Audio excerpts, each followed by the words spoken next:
Hello everyone, this is our mapping series. In the continuation, earlier we have mapped things like uh, a very brief introduction about continents, oceans, and after that we have covered Asian continent. Asia continent we have covered in detail. Now I am going to discuss Europe continent. It is very important continent because there are so many things which are being asked in exam again and again. This is a very a very informative continent because there are so much information in European continent. We have to learn one by one. But before that, let's take an overview of European continent. As we know, European continent it is the second smallest continent of the world.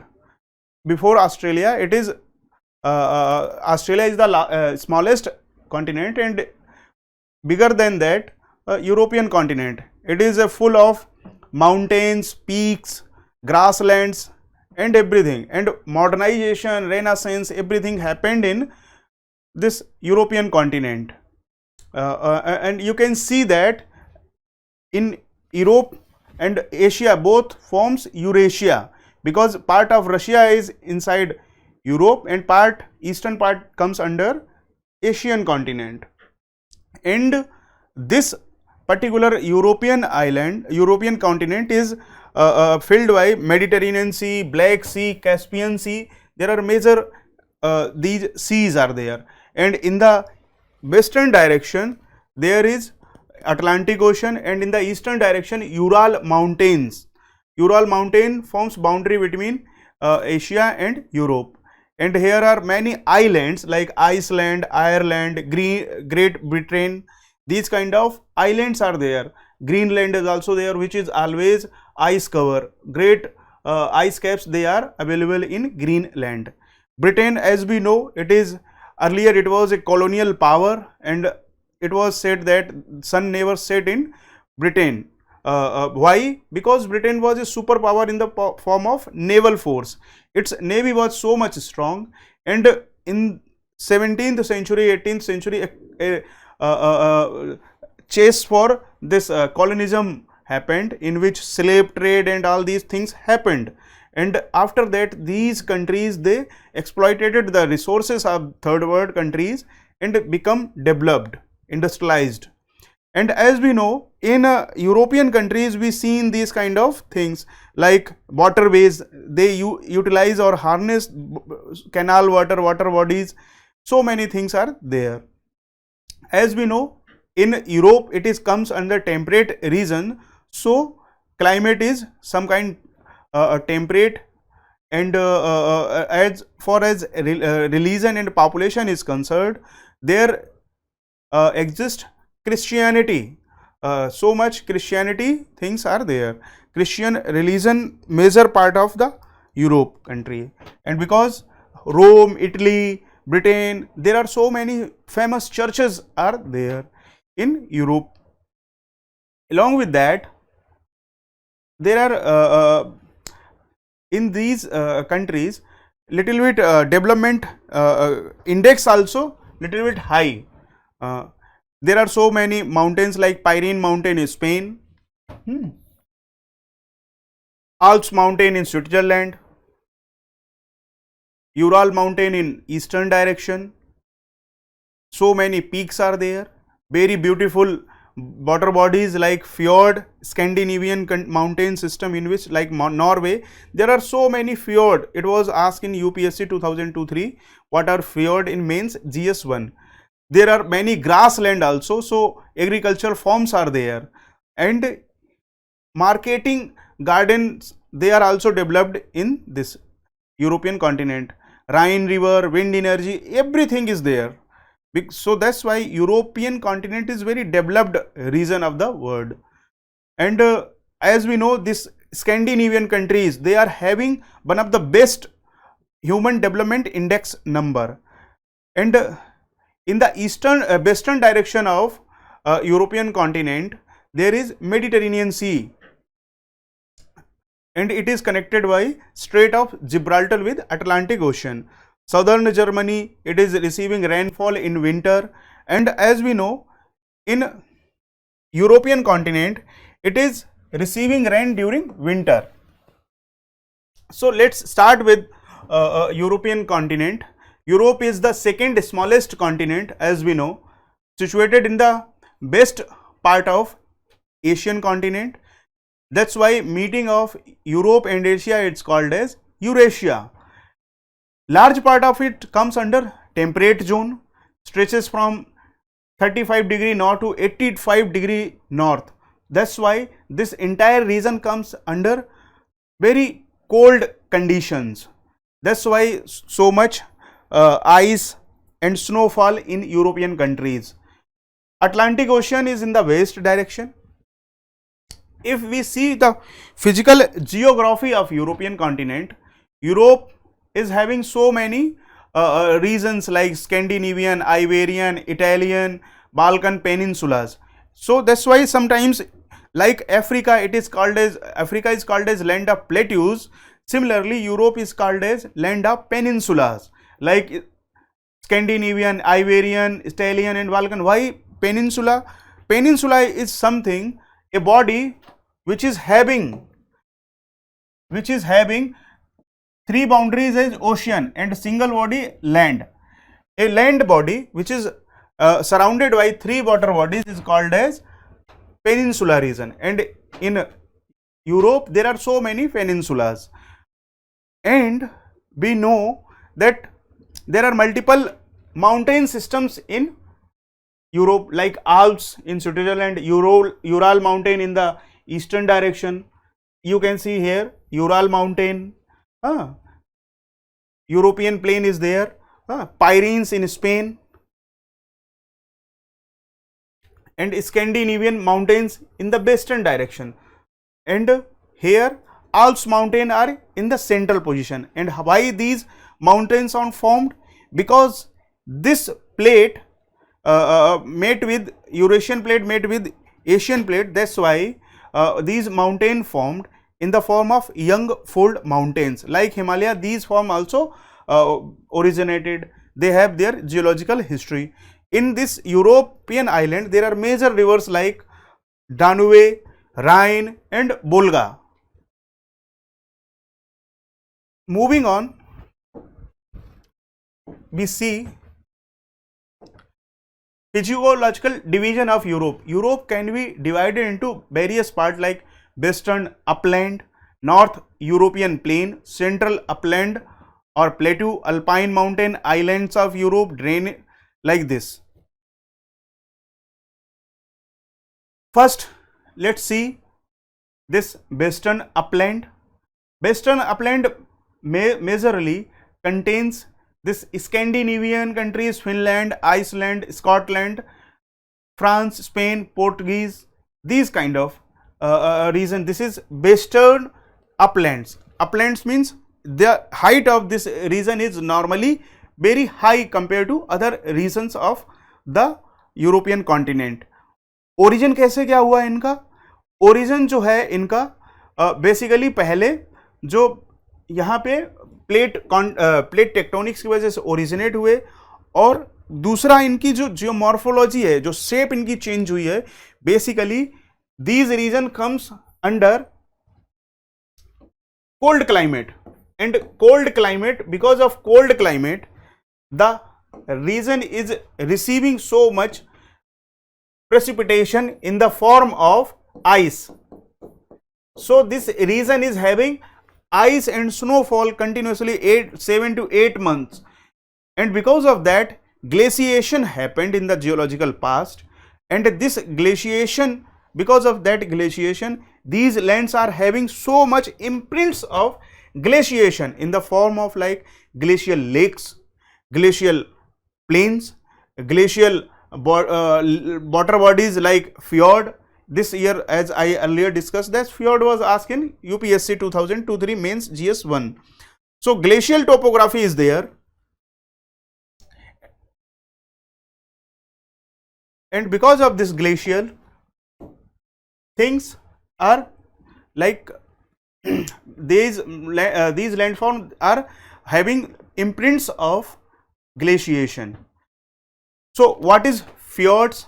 We can see the fjords definition. Fjords are long, deep, narrow bodies of water that extend far inland. जैसे कि क्या हुआ, जैसे कि कोई ये body है, let's see, ये कोई बॉडी है, लैंड मास, यहां पे पूरी स्नो बनी रही, पूरी स्नो से ये कवर्ड रहा, आगे चल के जब स्नो मेल्ट हो गई तो ये एक्सटेंड कर जाएगा रीजन। अब जब ये पूरा रीजन स्नो मेल्ट होके जाएगी तो आसपास की इस लैंड को भी ये काटता चला जाएगा, और जब ये लैंड को काटता चला जाएगा तो कुछ ऐसे शेप आ जाएगा, ऐसे करके, ये करके यहां पे पानी भर जाएगा आके, और ये रीजन में पूरा खाली हो जाएगा, इधर पूरा ओशन वाटर है। सो इस रीजन में यू शेप वैली बन जाएगी जिनको हम फ्योर्ड बोलते हैं। सो और ये डीप भी होती हैं और बहुत नैरो होती हैं, नैरो और बहुत डीप होती हैं, यू शेप वैली होती हैं। So because of that these fjords are form in this reason.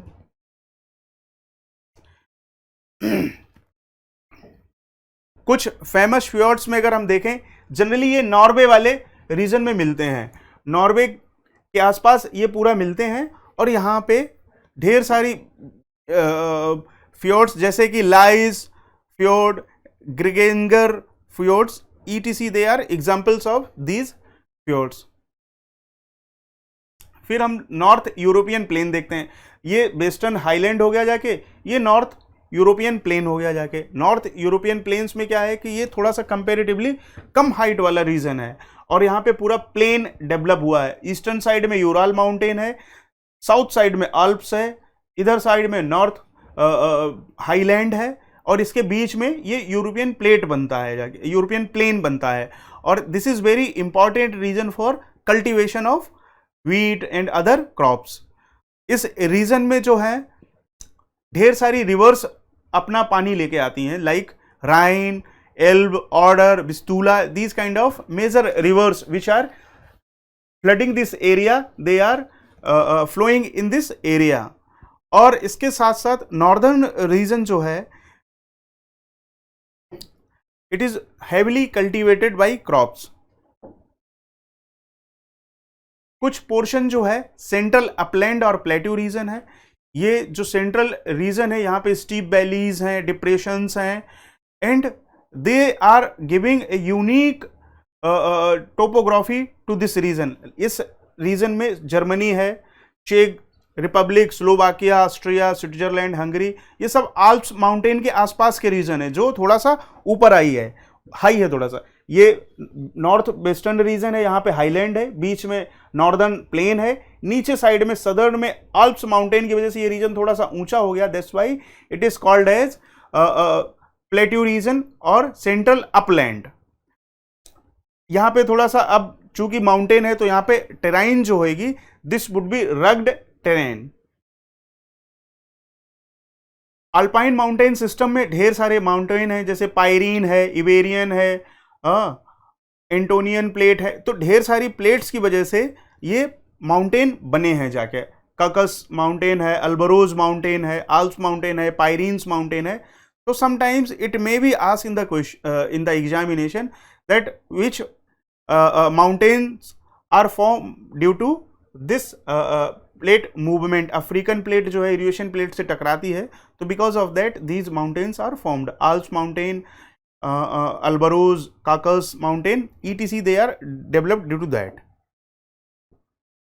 Ural mountain अगर देखें, it is in the eastern direction of European continent, और ईस्टर्न लिमिट को ये सेट करता है। रशिया इस साइड है, और यूरोप इस साइड है, और इसकी वजह से एक यूरोपियन कॉन्टिनेंट को एक थोड़ी सी सिक्योरिटी मिलती है, क्योंकि अगर if somebody want to enter in European continent, then it has to cross Ural mountain.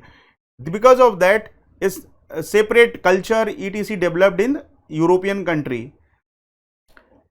फिर इकोनॉमिक सिग्निफिकेंस अगर हम देखें यूराल माउंटेन का, so many minerals like coal, metal ores, और ढेर सारी चीज़ें हैं, और यूराल माउंटेन से रशिया जो है ढेर सारी चीज़ों को एक्सप्लॉइट करता है, because of that it's economy is very much dependent upon Ural mountain. और यहाँ पे जो सबसे बड़ा माउंटेन है या पीक जो कह लें, वो पीक सबसे बड़ा नारदोनिया करके एक जगह है, it is the highest peak. अब हाइट अगर हम देखें इसकी तो it is not so much high, 1894 metre ही है, but if we see our Himalayan region, Himalaya की जो सबसे ऊंची चोटी है दैट इज 8850 किलोमीटर ऑलमोस्ट, जो अपनी एवरेस्ट की हाइट है। दिस पीक इज वेरी लो, लेकिन फिर भी चूंकि लैटिट्यूड बहुत ऊंचा है, इस वजह से यहां पे हमेशा बर्फ मिलती रहती है। स्कैंडिनेवियन माउंटेन जो है, यहां पे स्वीडन है, नॉर्वे है, फिनलैंड है, और ये सब रीजन स्कैंडिनेवियन कंट्रीज कहलाते हैं। Why Scandinavian? क्योंकि यहाँ पे स्कैंडिनेवियन माउंटेन है, तो Norway, Finland, Sweden, Denmark ETC they will asked called as Scandinavian countries. और ये बहुत ओल्ड माउंटेन है।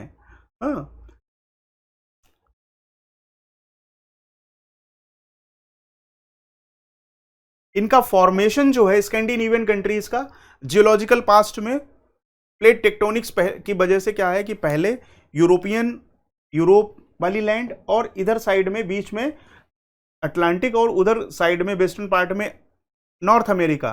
अर्लियर नॉर्थ अमेरिका और यूरोप देवल सिंगल बॉडी, लेकिन बीच में जब अटलांटिक ओपनिंग हो गई, अटलांटिक ओशन की वजह से क्या हुआ, यूरोप वेस्ट में ईस्ट साइड में चला गया, अमेरिका जो है नॉर्थ अमेरिका वेस्टर्न डायरेक्शन में चला गया, और बीच में अटलांटिक ओशन बन गया।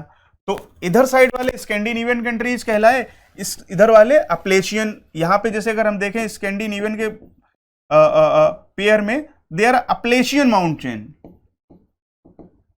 इन the western direction in USA.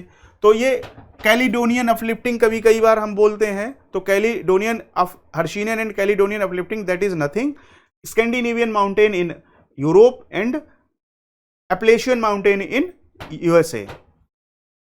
So because of that these things originated in the this geological past. अगर हम थोड़ा सा क्लियर मैप देखते हैं तो ये यूराल माउंटेन यहाँ पे आता है ईस्टर्न डायरेक्शन में, यूरोपियन प्लेन यहाँ पे आता है, काकाउस माउंटेन यहाँ पे है, बाल्कन्स कंट्री ये ढेर सारे यहाँ पे हैं, अल्प्स माउंटेन इधर है, पायरीन जो है स्पेन में है, ऐसे करके ये सब कंट्रीज आते हैं।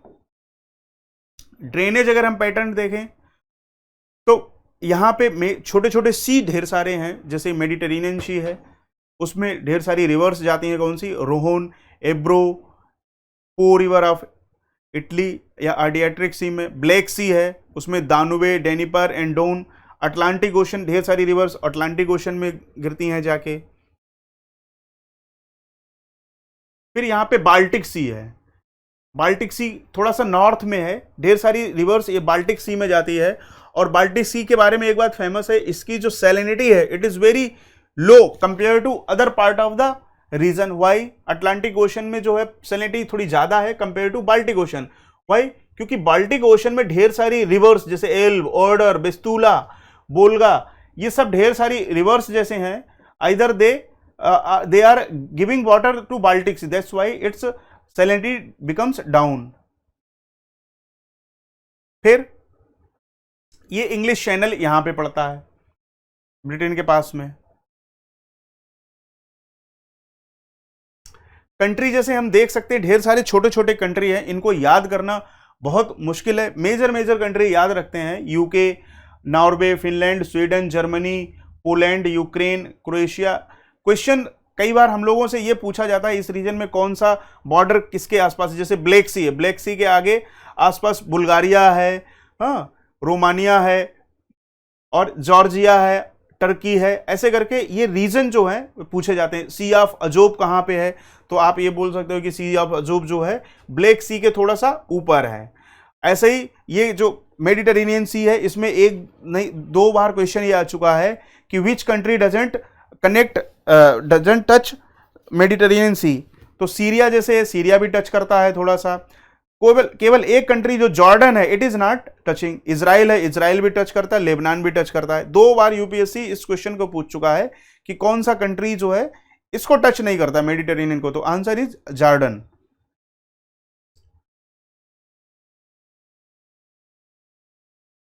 आगे बढ़ते हैं हम लोग। फिर मेन पेनिनसुला, जैसे हमने बोला कि यूरोप जो है it is called as land of peninsula.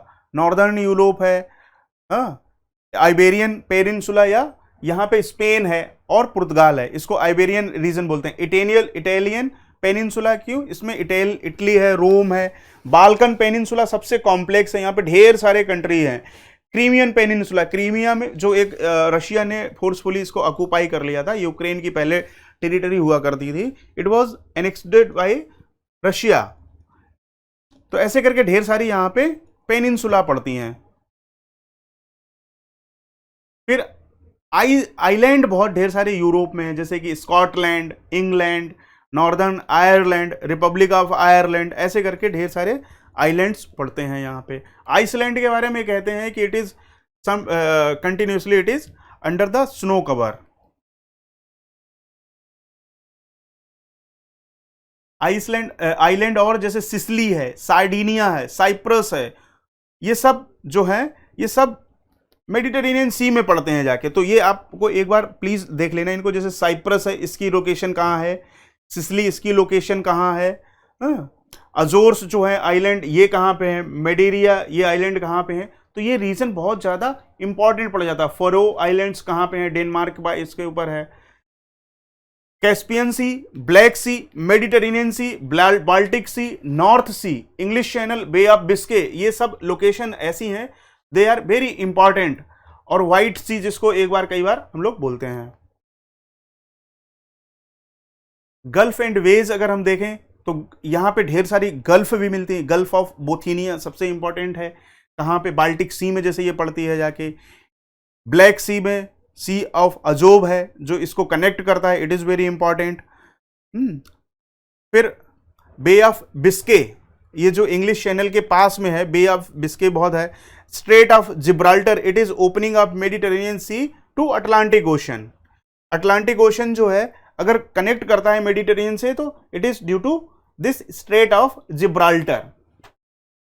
तो ऐसे करके हमें मैपिंग पॉइंट्स जो हैं यूरोपियों के, these are very few important locations which are very important with respect to European continent। आगे क्लाइमेट अगर हम देखते हैं तो चूंकि it is comes under temperate zone और 35 डिग्री से 80 डिग्री तक है, तो because of that sun's rays they are slightly slanting over this region. Directly straight line are not reaching of the sun rays, that's why this region is cold compared to tropical region।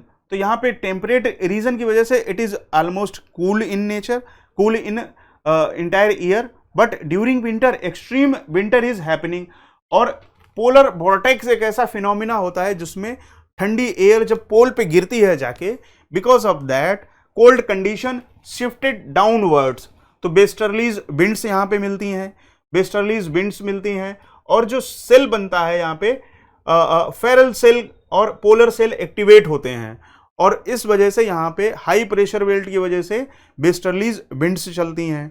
और westerlies wind जब ये चलती हैं तो इनकी direction जो होती है, they are flowing from west to east direction, और इसकी वजह से पूरा रीजनल जो यहाँ पे चेंज होता है क्लाइमेट में बहुत दिखाई पड़ता है। जैसे कि in India we are receiving rain during summer, in winter we are receiving very less rainfall, but in Europe continent, European continent, यहाँ पे क्या होएगा, विंटर रेन होएगी। विंटर जब आएगी तो अपने साथ रेन भी आएगी और ढेर सारे टेम्परेट साइक्लोनिक रेन आएगी।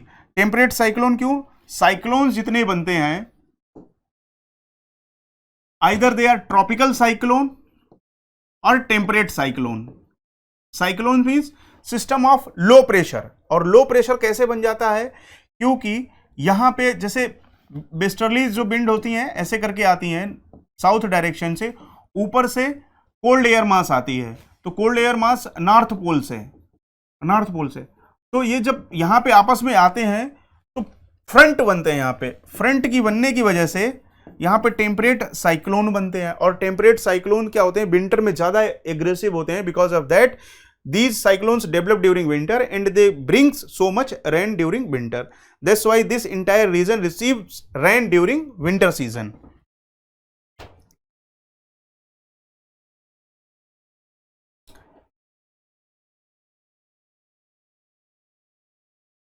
और जब समर आती है तो समर यहाँ पे थोड़ी सी नॉर्मल होती है, और उस वजह से समर की वजह से ये कोल्ड मतलब समर भी बहुत स्मूथ समर होती है, हल्की हल्की ठंड पड़ती रहती है। यहां पे एक ओशियन करेंट है गल्फ स्ट्रीम, इसका इंपैक्ट भी बहुत ढेर सारा देखने को मिलता है। जैसे अगर हम जब आगे पढ़ेंगे ओशियन करेंट्स, उस ओशियन करेंट्स में एक होती है गल्फ स्ट्रीम, या जिसको नॉर्थ अटलांटिक ड्रिफ्ट भी बोलते हैं। इसको हम लोग नॉर्थ अटलांटिक ड्रिफ्ट भी बोलते हैं। ये जब स्ट्रीम फ्लो होती है तो ये एक वार्म करंट होती है और अपने साथ गर्म पानी इक्वेटर का लेके जाती है साथ में, और जब इक्वेटर का साथ में लेके जाती है तो यहाँ पे ये कोल्ड कंडीशन होती है, but because of this warm water यहाँ पे मिक्सिंग हो जाती है, और तो इस वाटर का टेम्परेचर जो होता है थोड़ा सा बढ़ जाता है। And because of that this British island या ये वाला पोर्शन जो होता है नॉर्मली थोड़ा सा गर्म होता है कंपेयर टू इस पार्ट के। दोनों सेम लैटिट्यूड में है, but during the same time in winter Britain वाला जो आइलैंड होएगा यहाँ पे पानी गर्म है, नॉर्थ अटलांटिक ड्रिफ्ट अपने साथ गर्म पानी लेके आती है, so it's hotter compare to इसके, ये यहाँ पे कोल्ड रहता है। तो यहाँ पे आइस एग्जिस्ट करती है, जबकि सेम टाइम पे यहाँ पे वाटर अवेलेबल रहता है। इस वजह से यहाँ पे नेवी हुआ और पोर्ट इसके जो होते हैं ये एक्टिव रहते हैं during winter also. Why? Because gulf stream it is bringing so much heat energy in the form of warm water. तो इस वजह से सेम लैटिट्यूड पे होते हुए भी इधर साइड में ईस्ट वेस्टर्न साइड में आइस रहता है, जबकि यहाँ पे ये पोर्ट एक्टिव रहते हैं। This is the influence of Gulf Stream. कई बार हमसे क्वेश्चन ये पूछा जाता है कि गल्फ स्ट्रीम या ओशन करेंट्स के रीजनल लोकल वेदर कंडीशन पे क्या असर पड़ता है। It is one of the example of that कि नॉर्थ अटलांटिक ड्रिफ्ट की वजह से जो ब्रिटेन है या east western part of Europe है it is ice free, but on the other hand USA reason is under ice. ये जैसे कि which keeps areas like Murmansk ice free throughout the year, ये region जो है अभी recent में बहुत न्यूज में आया है। मुर्नमास्क जो है ये एक ऐसी लोकेशन है, ये रसिया के पास में है, लेकिन ये आइस फ्री भी रहता है, और साथ साथ में इंडिया जो है इस रीजन में बहुत इंटरेस्ट ले रहा है, क्योंकि North Atlantic Sea route NSR अभी बहुत न्यूज में चल रहा है। NSR नॉर्थ सी रूट जो है वो मुर्नमास्क से चालू होएगा और पूरे रशिया को ऊपर से कनेक्ट करेगा जाके। तो इससे क्या होएगा, ट्रेड में बहुत बेनिफिट होएगा। जो घूम के पूरा जाते हैं अब घूम के नहीं जाना पड़ेगा। तो नॉर्थ ये मुर्नमास्क है, ये एग्जाम पॉइंट ऑफ व्यू से बहुत इंपॉर्टेंट लोकेशन है, इसको आप प्लीज मार्क कर लेना कहां पे है ये। आगे मूव करते हैं।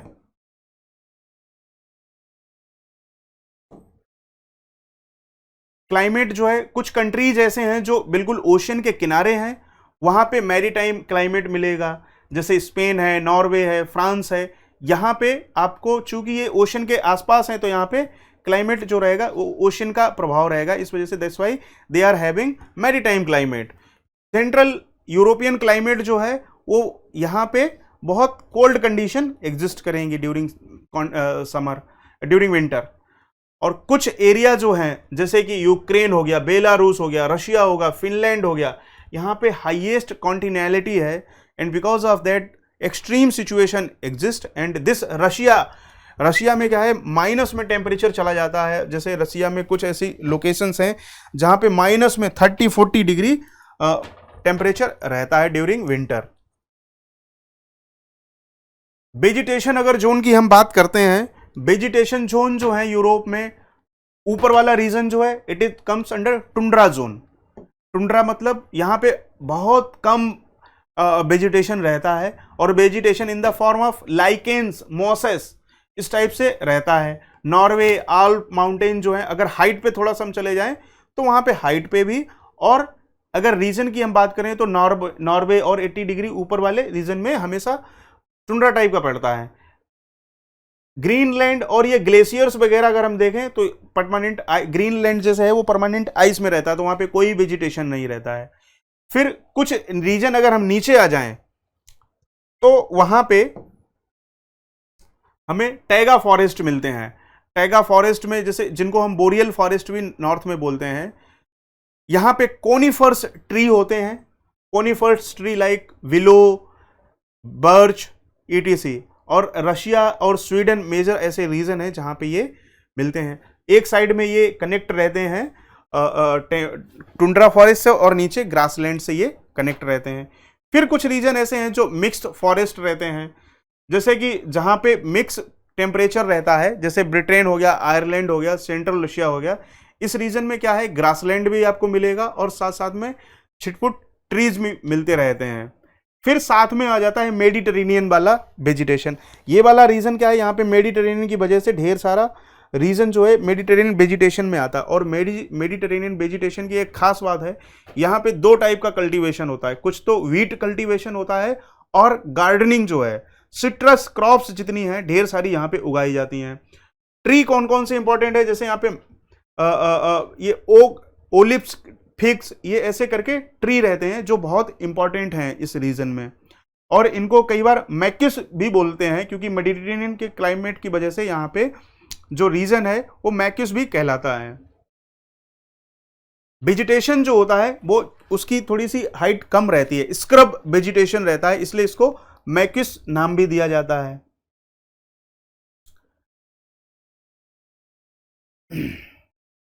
तो इस तरीके से हम लोग देखते हैं। और इस मेडिटेरेनियन वेजिटेशन में सिट्रस क्रॉप, जैसे ये पूरा रीजन हो गया, इटली, रोम, एड्रियाटिक सी के ऊपर वाला पोर्शन, बाल्टिक सी, यहाँ पे ढेर सारी क्रॉप्स जो होती हैं वो फ्रूट की क्रॉप्स होती हैं, गार्डनिंग होती है, यहाँ पे फ्रूट क्रॉप्स बहुत ढेर सारी उगाई जाती हैं। कई बार क्या होता है,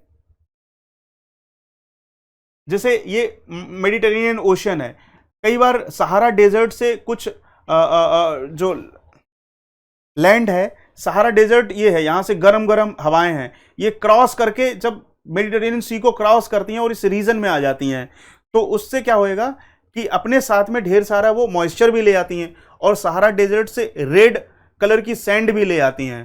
तो यहाँ पे ये आके जब बारिश करती हैं तो इसको हम लोग बोलते हैं ब्लड रेन। ब्लड रेन क्यों बोलते हैं, क्योंकि इनका कलर जो होता है वो लाल कलर का होता है। वाई, क्योंकि अपने साथ में सहारा डेजर्ट से ढेर सारी सेडिमेंट्स या रेत के कण, सैंड ले आती हैं, और जब मॉइस्चर ये रिसीव कर लेती है तो यहाँ पे बारिश करती हैं आके, तो इसको कई बार हम लोग बोलते हैं दिस ब्लड रेन। उसके बाद ड्यूरिंग विंटर, विंटर में क्या होता है, ढेर सारी ठंडी हवाएं चलती हैं, और वो ठंडी हवाएं क्या करती हैं, फ्रांस में और इधर कोल्ड कंडीशन लाती हैं, तो इनको ढेर सारे नाम दिए गए, मिस्ट्राल, ब्लिजार्ड्स, इस टाइप से। और ड्यूरिंग विंटर कई बार एक यहाँ पे आल्प माउंटेन जो होता है, आल्प्स माउंटेन पे एक लोकल हवा चलती है जिसको हम लोग यहाँ पे फोन बोलते हैं। फोन क्या होता है कि ये एक गर्म लोकल विंड है। Because of that Foehn the ice in the region melt, और ग्रासलैंड जो होते हैं वहां पे आइस जमा होती है, and this warm wind melt the ice, और ग्रासलैंड ऐसे खाली हो जाते हैं, जानवरों को चरने के लिए जगह मिल जाती है। तो this is called as Foehn which is a warm wind. तो ऐसे यूपीएससी में इस बार जैसे क्वेश्चन पूछा जाता है कि लोकल विंड्स कौन कौन सी हैं, तो एक फोन हो गया, ब्लड रेन हो गया, तो ये मिस्ट्राल हो गया। These are some local winds, they are having effect in local reason.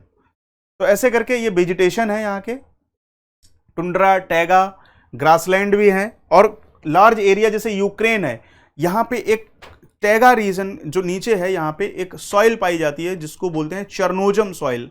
चरनोजम कैसी, एक ग्रासलैंड रीजन में ये ब्लैक सॉइल होती है जिसमें आयरन की सेस्क्यू ऑक्साइड्स जो होते हैं बहुत ज़्यादा रहते हैं।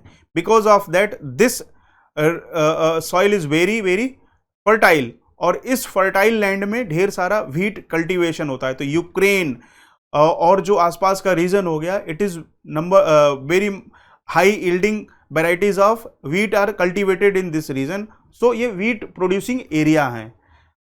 उसके साथ साथ यहाँ पे यूरोप जो है ये डेवलप्ड भी बहुत है, तो टेक्नोलॉजी और इन सब चीज़ों का बहुत यूज हुआ है। इस वजह से ये रीजन है, कई क्रॉप्स में, कई फ्रूट्स के लेवल पे हाई यील्डिंग वेराइटीज बहुत यहाँ पे हैं। तो because of that this region is producing so many crops in so much number.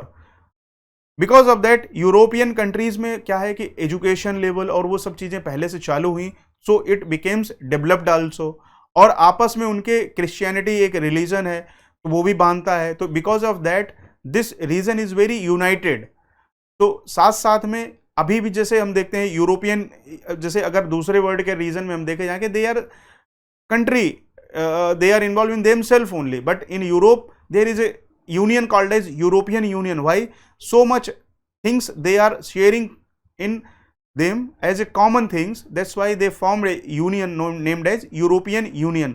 तो इसमें ढेर सारे कंट्रीज हैं जो इन्वॉल्व हैं। Recent earlier Britain was also a part of European Union, but in 2019-20 it separated away from European union.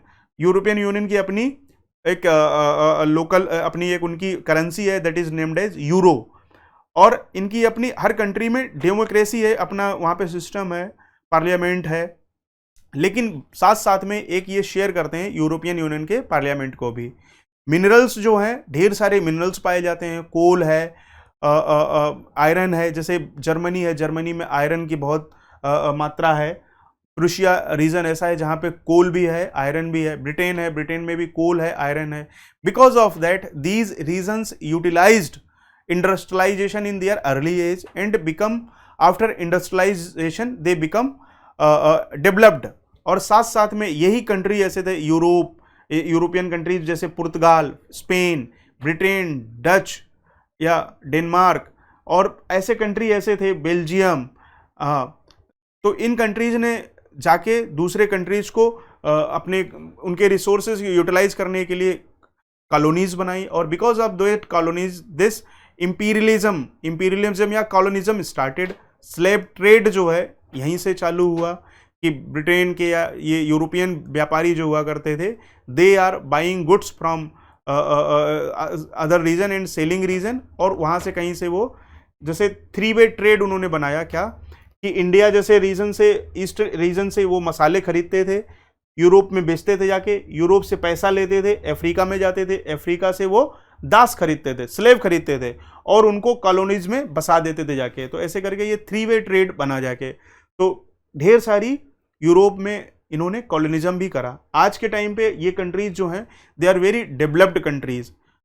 धीरे धीरे चीज़ें बदल रही हैं और बदलती रहेंगी। This is related with our European continent.